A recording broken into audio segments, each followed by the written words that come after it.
بسم اللہ الرحمن الرحیم۔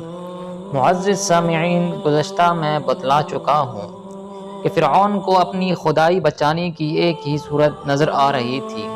اگر ابھی تک آپ نے وہ واقعہ نہیں سنا تو ڈسکرپشن میں لنک موجود ہے، وہاں سے سن لیں۔ شکریہ۔ تو چلتے ہیں آج کے واقعے کی جانب۔ فرعون کو اپنی خدائی بچانے کی ایک ہی صورت نظر آ رہی تھی کہ موسیٰ کو قتل کر دیا جائے۔ چنانچہ اس نے اپنے خاص حاشیہ نشین اور اہل دربار کو آپ علیہ السلام کے قتل کے خفیہ مشورہ کے لیے جمع کیا۔ لیکن کیا حق بے یار و مددگار بھی ہوتا ہے؟ خدا کی شان دیکھیے، ان لوگوں میں یہ مشورے ہو رہے تھے جبکہ اس مجلس میں انہی کی قوم کا ایک ایسا فرد یہ ساری کارروائی دیکھ اور سن رہا تھا جو پوشیدہ طور پر ایمان لا چکا تھا۔ اس مرد مومن نے کھڑے ہو کر ایک زبردست تقریر کی، جناب موسیٰ علیہ السلام کی مدافعت میں زبردست دلائل پیش کیے اور قائل کرنے کی کوشش میں بڑا زور خرچ کیا اور سمجھایا کہ یہ تم کیا کرنے چلے ہو؟ کیا ایک ایسے شخص کے خون سے ہاتھ رنگنا چاہتے ہو جو یہ کہتا ہے کہ میرا پروردگار اللہ ہے؟ کس شخص کو محض اتنی بات پر قتل کرنا کہاں روا ہو سکتا ہے؟ پھر اس وقت تو اس بے رحمانہ فعل کا جواز بالکل ہی ختم ہو جاتا ہے، جبکہ وہ اپنی صداقت کی کھلی اور ناقابل تردید نشانیاں بھی لے آیا ہو۔ چلو مانا کہ وہ جھوٹا بھی ہو تو اس کے جھوٹ کا ہمیں کیا نقصان؟ اس جھوٹ کا گناہ اس کے سر ہوگا، اور اگر وہ سچا ہے تو جن باتوں سے وہ ڈراتا ہے ان سے ڈرو۔ فرعون بھلا اس کی بات کہاں چلنے دیتا؟ اس سے پہلے کہ کوئی اس کے دلائل سے متاثر ہوتا فوراً کہنے لگا، میرے خیال میں تمہارے حق میں وہی بات بہتر ہے جو میں کہہ رہا ہوں، اور میں تمہیں سیدھی راہ ہی دکھلا رہا ہوں۔ مرد مومن نے دوبارہ سمجھانا شروع کیا کہ ذرا پچھلی قوموں کی عبرتناک انجاموں کو سامنے رکھنا۔ قوم عاد، سمود، قوم صالح وغیرہ کے سچ کو جھٹلانے کا صلہ انہیں کیا ملا؟ وہ رب کے انتقام کی نظر ہو گئے، اور یہ خود ان کے اپنے عملوں کا نتیجہ تھا۔ اور یاد رکھو کہ موسیٰ علیہ السلام کسی نئی بات کی دعوت لے کر نہیں آیا۔ کیا یہ وہی سرزمین نہیں جہاں آج سے صدیوں قبل یہی پیغام لے کر جناب یوسف علیہ السلام تمہارے آباء و اجداد کے پاس آئے تھے؟ تو تم ہی بتلاؤ کہ ان کا انکار کرنے والوں کا انجام کیا ہوا؟ پھر ان کی وفات کے بعد انہی لوگوں نے یہ نہ کہا تھا کہ اب ان کے بعد خدا کوئی پیغمبر نہ بھیجے گا، اور اس کی وجہ سوائے اس کے اور کیا تھی کہ خدا نے ان کے دلوں پر مہر لگا دی تھی اور انہیں منزل مقصود و نجات تک پہنچانے والی ہدایت سے محروم کر دیا تھا۔ اور یاد رکھو کہ خدا نہ نیکیاں ضائع کرتا ہے اور نہ برائیاں، ہر ایک کا اس کے مناسب بدلہ دیتا ہے، اور اہل ایمان کو ان کی جنتوں میں بے حساب رزق ملے گا۔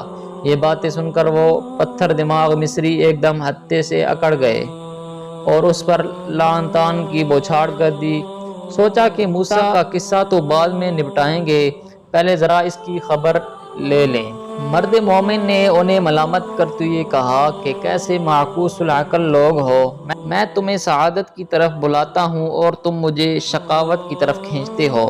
میں تمہیں ایمان کی دعوت دیتا ہوں اور تم مجھے رب رحمان و غفار کے کفر پر تیار کرتے ہو۔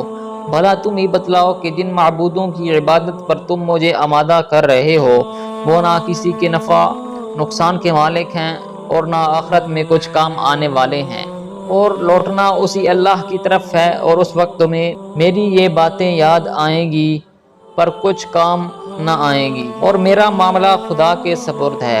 قوم فرعون نے اس مرد مومن کو بھی قتل کرنا چاہا، پر خدا نے اسے ان کے برے ارادوں سے بچا لیا اور اس کا انجام نیک، جبکہ قوم فرعون کی منزل جہنم کی آگ ٹھہری۔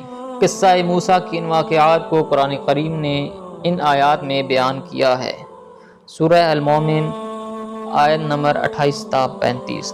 اور فرعون کی آل میں سے ایک مومن آدمی نے کہا جو اپنا ایمان چھپاتا تھا، کیا تم ایک آدمی کو اس لیے قتل کرتے ہو کہ وہ کہتا ہے میرا رب اللہ ہے، حالانکہ یقیناً وہ تمہارے پاس تمہارے رب کی طرف سے واضح دلیلیں لے کر آیا ہے، اور اگر وہ جھوٹا ہے تو اس کا جھوٹ اسی پر ہے، اور اگر وہ سچا ہے تو تمہیں اس کا کچھ حصہ پہنچ جائے گا۔ جس کا وہ تم سے وعدہ کر رہا ہے۔ بے شک اللہ اس شخص کو ہدایت نہیں دیتا جو حد سے بڑھنے والا سخت جھوٹا ہو۔ اے میری قوم، آج تمہیں کو بادشاہی حاصل ہے اس حال میں کہ تم اس سرزمین میں غالب ہو، پھر اللہ کے عذاب سے کون ہماری مدد کرے گا اگر وہ ہم پر آ گیا۔ فرعون نے کہا میں تو تمہیں وہی رائے دے رہا ہوں جو خود رائے رکھتا ہوں، اور میں تمہیں بھلائی کا راستہ ہی بتا رہا ہوں۔ اور اس شخص نے کہا جو ایمان لایا تھا، اے میری قوم، بے شک میں تم پر گزشتہ جماعتوں کے دن کی مانند سے ڈرتا ہوں، نوح کی قوم اور عاد اور سمود اور ان لوگوں کے حال کی مانند سے جو ان کے بعد تھے، اور اللہ اپنے بندوں پر کسی طرح کا ظلم کا ارادہ نہیں کرتا۔